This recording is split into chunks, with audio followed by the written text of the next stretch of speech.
Eh, Sekarang Profesor saya tapi.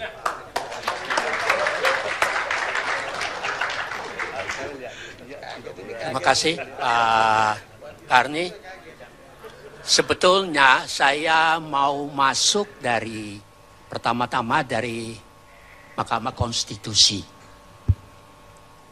Karena sebelum kasusnya mantan ketua Mahkamah Konstitusi itu dijebak oleh KPK, itu sudah bau busuk itu sudah tercium sebelum saudara mantan ketua Mahkamah Konstitusi ini dijebak. Itu sudah gosip tentang bau busuk itu sudah, atau bau amis itu sudah ada, Pak.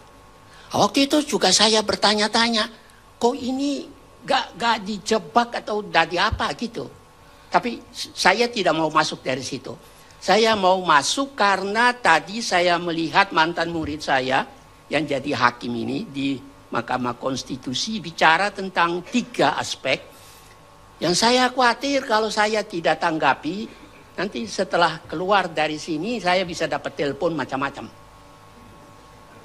Kan Profesor Arif ini dari Undip ini kan bicara, dan saya kira ini sangat penting juga buat pemahaman pihak kepolisian. Karena saya dulu yang minta polisi itu keluar dari ABRI, Pak, gitu ya. Lalu saya tadi cerita sama beliau bahwa saya juga ditelepon minta supaya polisi bisa masuk kembali bersama-sama dengan ABRI. Ya saya keberatan, itu tidak konsekuen dan tidak etis, kan begitu. Ya tapi dia bilang bisa, cuma saya bilang Ayu tidak tahu falsafah kepolisian dan falsafah ABRI itu lain. Begini Pak, kan Profesor Arif ini bicara ada 3 komponen. Ya, yaitu sebetulnya yang pernah dibahas oleh Lawrence Friedman. Pertama soal struktur. Kedua dia mengatakan soal kultur. Nah ini yang saya mau masuk ini. Dan yang ketiga soal substansi. Kalau soal substansi ini kan bapak-bapak dari DPR ini. Dan ini juga yang saya akan usulkan. Saya potong kompas sebentar Pak. Itu Mahkamah Konstitusi itu harus dibubarkan. Kok bisa bilang aduh? Memang nggak betul kok dibilang aduh. Coba tolong dipikir baik-baiklah kalau apa yang mau keluar dari mulut itu supaya dipikirkan. Saya sudah pikirkan ini. Apa Mahkamah Konstitusi itu semuanya orang-orang hukum tata negara? Apa mereka saja yang bisa memanage Mahkamah Konstitusi? Apalagi kalau sudah menyangkut pilkada, menyangkut macam-macam. Itu harus juga ada hakim-hakim yang lain. Yang punya latar belakang sosiologi, antropologi. Kalau itu ada mungkin DPR keberatan, ya boleh-boleh aja kan, itu mereka yang punya kuasa. Tapi nanti setelah tahun 2014 mereka akan dimaki-maki nanti, Pak Karni. Jadi kalau toh mau dibersihkan, sebab saya ingat kita ini tidak konsekuen.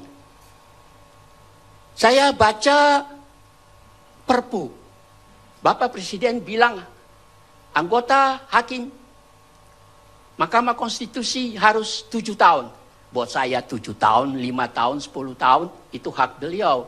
Tapi beliau sendiri usul orang untuk jadi hakim Mahkamah Konstitusi seorang politikus, bukan politisi. Ya itu lalu bagaimana? Kan beliau juga kan tidak konsekuen.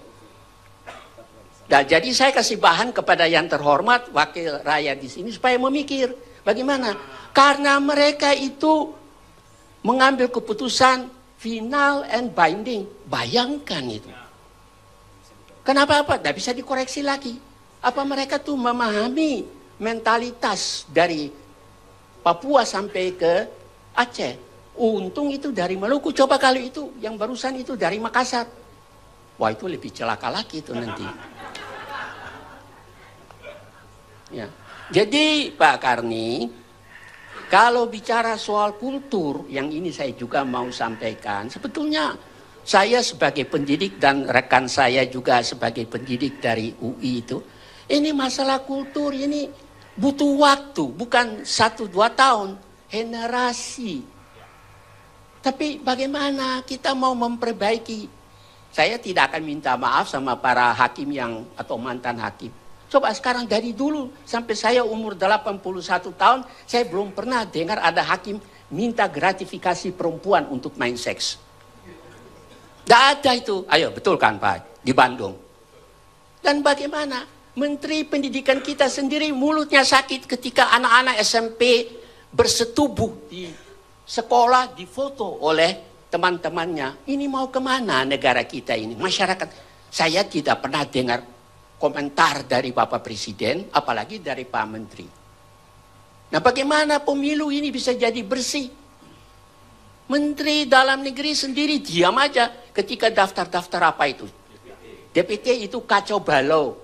Bahkan dia ngomong ini urusan gubernur, bupati mengenai ada satu organisasi tertentu. Ini semua main cuci tangan menjelang pemilu ini.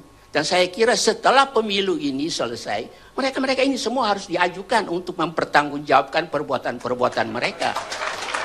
Enak saja omong begitu. Nah, Pak Gani, saya teringat apa yang dikatakan oleh Radbruch. Itu semua orang yang pernah sekolah hukum pernah dengar nama itu. Radbruch pernah mengatakan, law which is morally evil is not law at all. Jadi kalau undang-undang itu tidak baik, ya itu bukan undang-undang.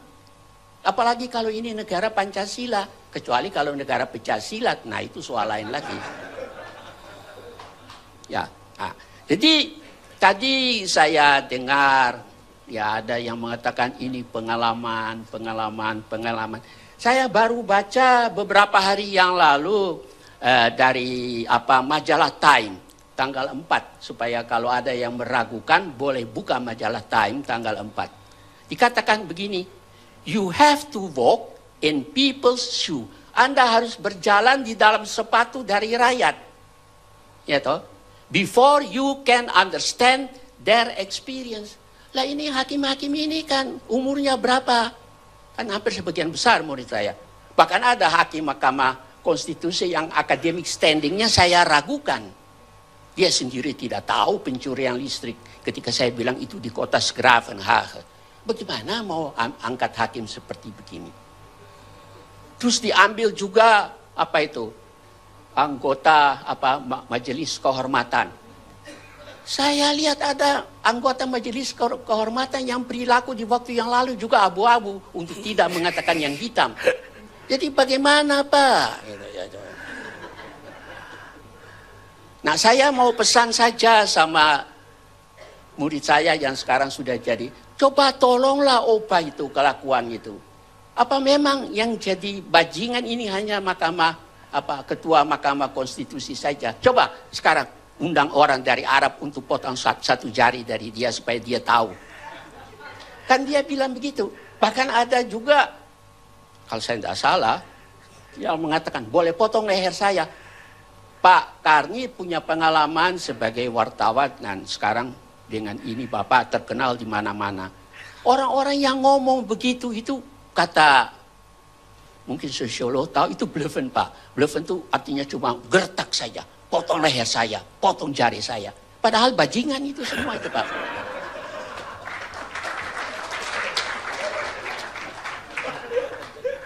Nah, begini Pak. Jadi kalau kita mau memperbaiki kultur, saya tidak akan kasih komentar lagi sebab Kapolri sudah mencium tangannya dari istri mantan Kapolri. Itu saya juga terharu ya. Meskipun saya sendiri tidak ada hubungan dengan polisi. Tapi saya ada punya banyak clipping Pak. Dan saya tadi sudah cerita, saya akan kirim clipping saya tentang wakil Kapolri. Waktu itu masih jadi Kapolres kalau saya tidak salah di Surabaya. Jadi saya kira begini Pak. Ya, kalau kita mau memperbaiki Mahkamah Konstitusi ini bukan peranannya yang harus diubah, tapi sistemnya yang harus diubah. Saya maaf aja Pak, kalau boleh saya baca ini dari seorang kriminolog Pak. Dikatakan, want the macht ligt niet bij de rol. Kekuasaan itu tidak terletak pada peranan, maar bij het systeem, pada sistemnya. Sistemnya ini yang harus diubah. Hakim-hakim Mahkamah Konstitusi itu bukan hanya orang-orang HTN. Ini kan sekarang baru mereka merajalela. Zaman Pak Harto tidak ada satupun yang masuk jurusan HTN. Ayo, saya mau tanya itu, HTN itu waktu zaman Pak Harto berani masuk nggak? Nggak berani Pak, sekarang rame. Karena itu, Bapak bayangkan jadi hakim Mahkamah Konstitusi kan gajinya buat 5 istri bisa. Begitulah katanya orang. Bayangkan 5 istri loh Pak. Ya, toh.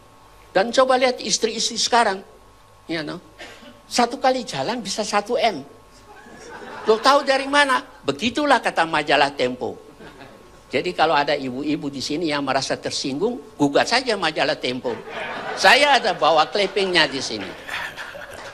Jadi saya kira Pak Gani, kalau boleh saya usul kepada yang terhormat wakil rakyat yang ada di sini, tidak mungkin hanya sekedar ganti ketua, tidak mungkin cuma hanya membicarakan